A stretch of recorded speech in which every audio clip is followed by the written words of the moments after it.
two men, no, two kings, pursuing the path of warriors and walking towards certain death fearlessly. They rejected comfort, rejecting certainty, and facing off against monsters. One, a demon from the Edo period of Japan, the legendary Musashi Miyamoto, and the other, the Dragon of Despair, who has haunted the earth for over 250 years. Arthur, the Night King Arthur, a fire soldier dedicated to putting to rest the victims of the Adola. And Sea King Retsu, a mighty man pursuing the pinnacle of Chinese martial arts. Their determination is too big to fit into any single script, but I am interested in trying to answer that question.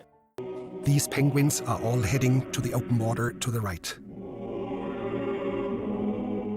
But one of them caught our eye, the one in the center. He would neither go towards the feeding grounds at the edge of the ice, nor return to the colony. Shortly afterwards, we saw him heading straight towards the mountains, some 70 kilometers away. Dr. Ainley explained that even if he caught him and brought him back to the colony, he would immediately head right back for the mountains. But why? Why the penguin goes up into the mountain. Not to die, surely, as there are easier ways to go about. Not to run from any particular problem, but because the mountain itself is the test that the penguin needs to justify its existence. It's a common trope with strong characters. You even see it as far as Soul Eater in Black Star. And of course, being the same author of both, that of Fire Force and Soul Eater, he would bring the topic into his story again in Arthur. But what did I mean earlier when I said justifying its existence?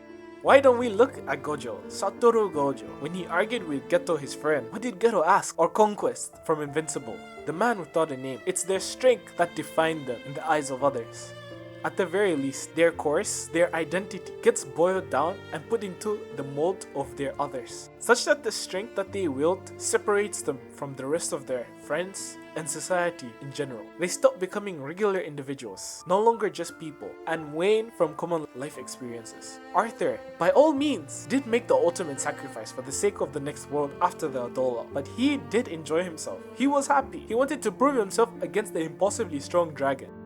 Cutting the monsters so cleanly, it lit up the sky of the whole world. And Retsu, who unfortunately lost. Okay, who's cutting onions? Retsu Kaiou, though he lost, fought with the ferocity of an army, displaying the grit and determination of a warrior, even when no real stakes existed, except for one thing. For them both, it was their pride on the line, their ego, their self. What knight could not beat a dragon? Does the sea flee from danger? Or do its waves crash against even the sturdiest rocks that have laid on the beach for generations? I'll be honest, I felt that way too when I pursued martial arts. I let my strength define me. I was proud of myself up until that wasn't enough anymore, and I had to relearn who I was outside of it. I'm sure these two could have found lives beyond when they died and how the story led them, but then they wouldn't really be them, would they?